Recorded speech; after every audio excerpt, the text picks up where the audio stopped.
This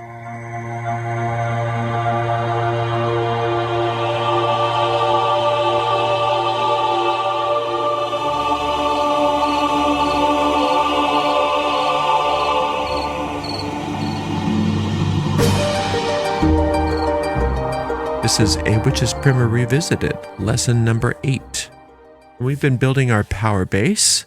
We've done the week on the fire body, and then we did a week on the water body. Now we are going to do a week on the air body. There is no rush when you're building your power base. So if you need to take longer than 1 week per element, please feel free to do so, but make sure you do the body building exercises in sequence. So fire first, then water, then air. Next week, we'll work on earth. Also, though, don't get too stuck or hung up if you don't feel like you've done everything perfectly. Just do your best. Give it a week or two and then move on. You can always come back and rebuild. You can do this again and again as many times as you want. A lot of times people get stuck on whatever body and they think, oh, I can't go forward until I get this perfectly, and then they never progress. Don't do that. Even a little bit of effort is going to make a big difference. So just take it easy, keep a light touch, and enjoy the process. In the witch's pyramid, or the pyramid of power, air is associated with the side of the pyramid called imagination. The word imagination has the word image in it, which suggests that imagination is the ability to create images in the mind. Visualization is thus a crucial aspect in developing the air body and practicing magic. However, let's clarify what we mean when we say imagination or visualization. Some people think that that means that you have to be able to vividly picture things in your mind's eye. But sometimes people don't find this particular skill to be easy, and some people feel like they can never find this skill, and then they worry that they can't work magic. That's not the case. Your ability to see detailed mental images does not determine your effectiveness as a magician or a witch. That doesn't mean that you don't want to build that ability within yourself. However, visualization is a skill that improves with practice over time. So when we discuss visualization in the context of imagination in the witch's pyramid, it involves creating experiences in your mind. Therefore, if you lean more towards feelings rather than visuals, you'll evoke a sense of something rather than a clear picture, perhaps. For auditory people, they might be crafting a sonic environment mentally more than anything else. If you're more tactile, you'll imagine the feeling of something, and you can even use physical props to enhance all of these things. That's what the essence of spellcasting is. Remember that the focus is not just only on seeing a vivid picture on the screen of your mind, but on creating a vivid overall mental experience of something. The skill of imagination will enhance with time, so don't get too hung up on the word visualization. But let's just try an experiment. If you're in a place where you can, go ahead and close your eyes. Now I want you to imagine that you have before you a lemon and see a sharp knife slicing through the vibrant yellow skin of this ripe lemon. Breathe in deeply and imagine a zesty aroma of lemon filling the air, awakening your senses. Now focus on a single wedge of this lemon before you. Its tartness is glistening. Slowly and gently bring this wedge of lemon closer and closer to your lips and feel the excitement building as you sink your teeth into the flesh of the fruit of the lemon, releasing a burst of tangy lemon juice, experiencing the intense flavor enveloping your taste buds, the invigorating citrus notes dancing all over your palate. Now, did you sense something? Maybe your mouth watered. Maybe you had some sort of an experience of a lemon. Some of you saw that. Some of you smelled that. Some of you tasted that. Some of you had a little bit of all of that. That's what we mean by imagination. That's what we mean by visualization. It doesn't matter whether you saw pictures of it or not. You had a sense of it. Now, if you didn't, you can practice that again and again until you start to get a sense of it. Understanding that visualization is nothing more than daydreaming and observing what catches your attention. Noticing how your mind works. That's visualization.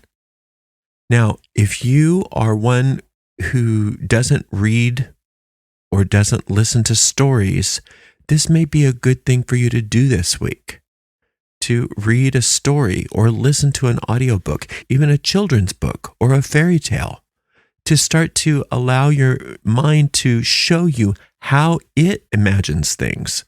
Because when somebody reads descriptive literature to you, or when you read descriptive literature for yourself, your mind comes up with an experience of what you're reading or what you're listening to. Now, when you practice spell work, it's very important for you to have a vivid imagination, a well-developed imagination. You want to be able to, when you're doing a spell for a new job, experience having that new job in your inner world, surrounded by the right people, earning a good income, making a positive impact on the world. If you're doing a spell for healing your body, you have to be able to have that experience of what you are going to be doing, being, or having as a result of that healing having taken place. If you have a bad hip or something, you might see yourself running or jumping or doing things that you couldn't do because of the hip. That's why this air body is so important, to be able to conjure up an experience of what you want. That's what's important, not so much that you can visualize a red square or a purple circle or something like that. As we explore the air body this week, we want to tap into your creativity. Each week we are investigating a different element that influences your magical abilities. And now the air body represents the mind and the thoughts and the imagination. And it's different from the fire body, different from the water body. Those who have practiced meditation know how the mind tends to wander. It's very airy in nature, isn't it? It can be very challenging to stay focused. And an undisciplined mind gets easily distracted.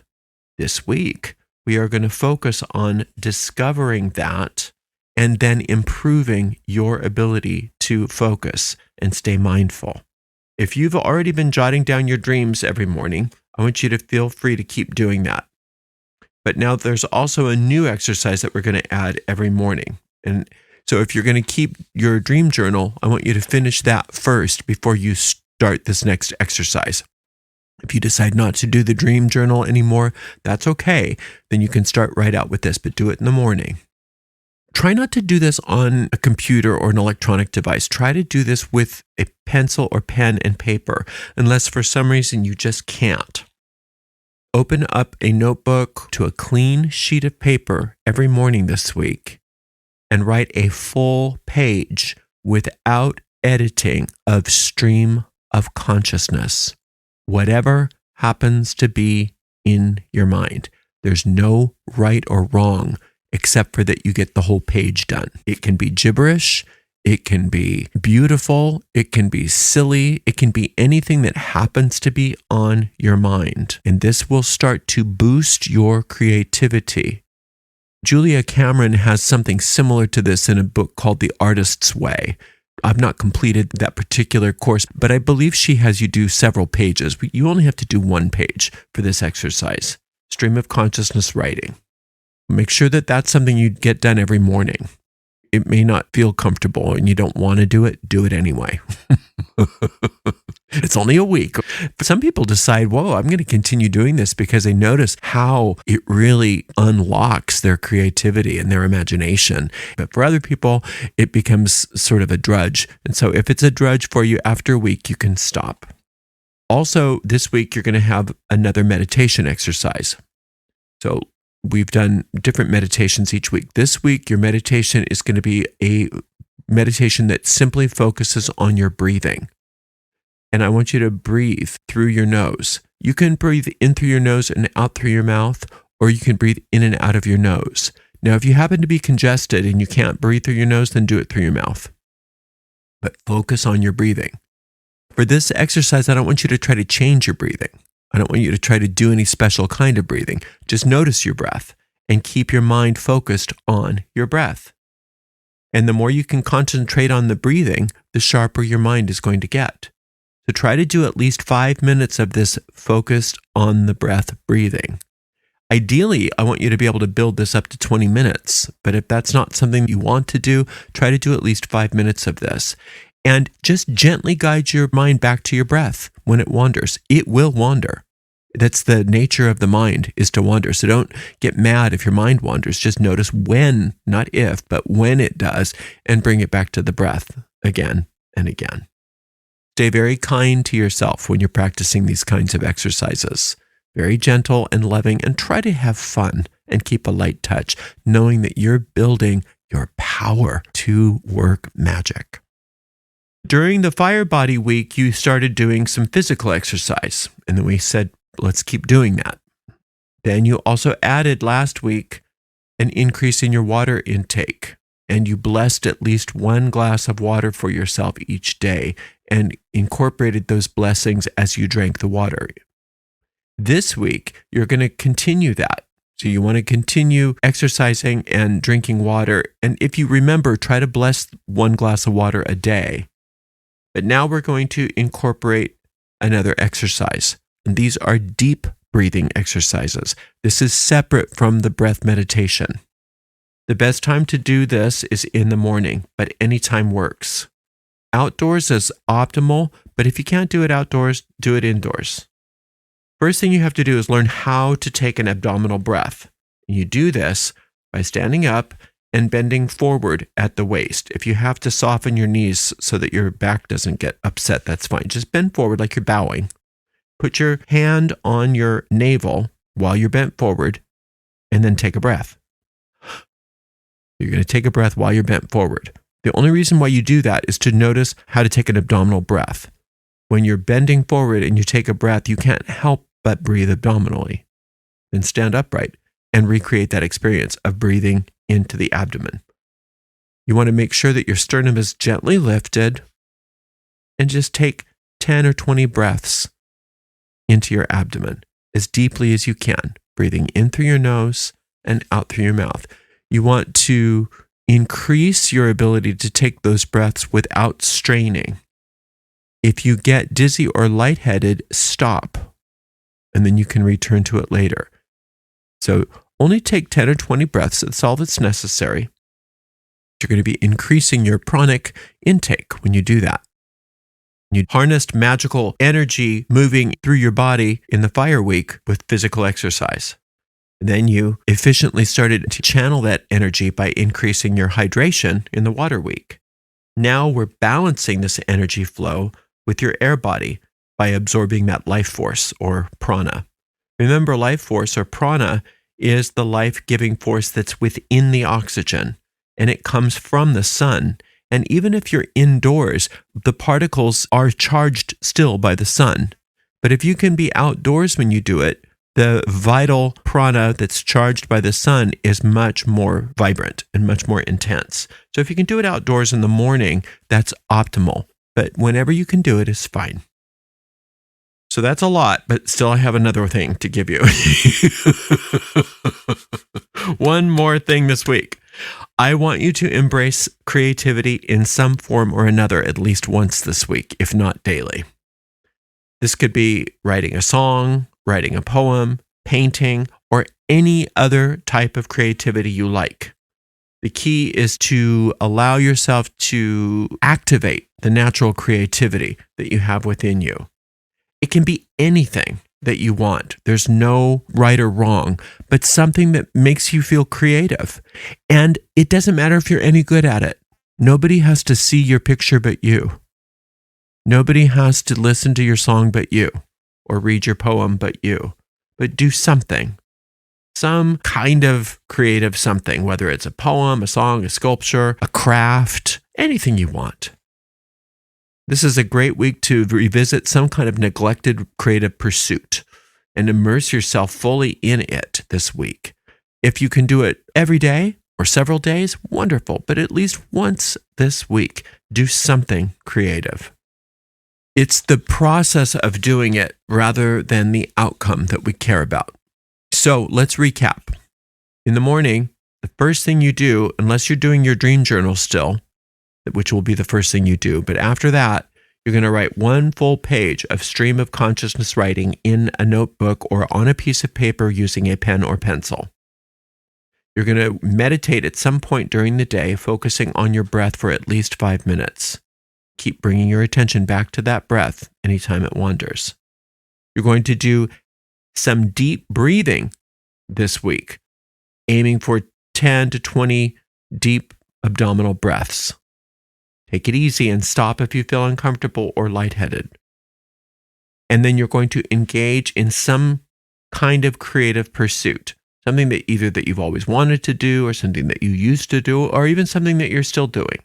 Just make sure that you do it. Dust off those paints, open up the cover on your piano, take out that guitar, whatever it is.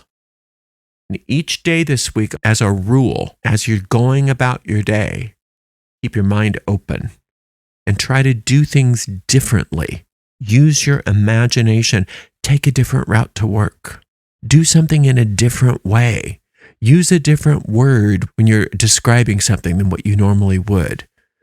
Try a different menu item when you go to the restaurant or to Starbucks or whatever. Try new things. Keep your mind open and let this be a week that you are just creative, imaginative, and open to new things. If you're up for it this week, it's a great week to dive into some sort of descriptive literature. Like I said earlier, it can be a novel, it can be a fairy tale, it can be a children's book, but just something that's got descriptive literature.